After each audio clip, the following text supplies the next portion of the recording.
Hi നമസ്കാരം.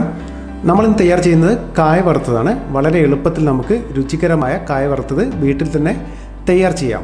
എങ്ങനെയെന്ന് നമുക്ക് നോക്കാം.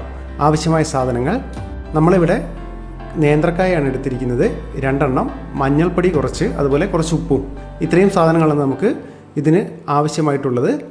അപ്പോൾ നമുക്കിത് എങ്ങനെ തയ്യാർ ചെയ്യാമെന്ന് നോക്കാം. നമ്മൾ നേന്ത്രക്കായ കട്ട് ചെയ്യുകയാണ്. ആദ്യം തൊലി കളയണം.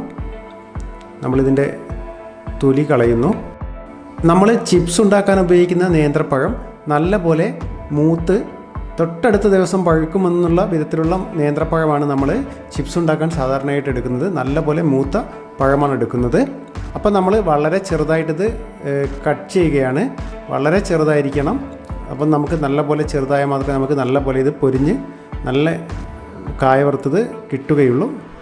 അതിനുശേഷം നമ്മളിത് വെള്ളത്തിലിടുന്നു. വെള്ളത്തിലിട്ട് അതിൽ കുറച്ച് മഞ്ഞൾപ്പൊടിയും ആവശ്യത്തിന് ഉപ്പും ചേർത്ത് നമ്മളിത് നല്ലപോലെ ഇത് ഒന്ന് കഴുകി എടുക്കുന്നത് പോലെയാണ് ഇത് ചെയ്യേണ്ടത്. കാരണം ഇതിനകത്ത് ഈ കായയുടെ കറ ഉണ്ടാവും. അതുപോലെ ഈ നമ്മൾ കട്ട് ചെയ്ത് വെച്ചതെല്ലാം ഒട്ടിപ്പിടിച്ചിരിക്കും. അതെല്ലാം വെവ്വേറെയാക്കി ഇതിൻ്റെ കറ കളഞ്ഞ് ഒരു 5 മിനിറ്റോളം നമ്മൾ ഇത് ഡ്രൈ ആവാൻ വേണ്ടി നമ്മളിത് വെക്കണം. അപ്പോൾ നമ്മൾ നല്ല പോലെ ഇത് കഴുകിയ ശേഷമാണ് നമ്മളിത് ഡ്രൈ ആവാൻ വേണ്ടി വെക്കേണ്ടത്. അപ്പോൾ നമ്മളിതിൻ്റെ വെള്ളം ഒഴിവാക്കാൻ വേണ്ടി വെക്കുകയാണ്. അതിനുശേഷം ഏകദേശം ഒരു 5 മിനിറ്റിന് ശേഷം നമ്മൾ എണ്ണ ചൂടാക്കി നമ്മൾ വറുത്തെടുക്കുകയാണ്. വളരെ പെട്ടെന്ന് നമുക്ക് തയ്യാർ ചെയ്യാം. അത് നമ്മൾ കടയിൽ വാങ്ങുന്ന അതേ രുചിയുള്ള കായ വറുത്തത് നമുക്ക് വീട്ടിൽ തന്നെ തയ്യാർ ചെയ്യാൻ പറ്റും.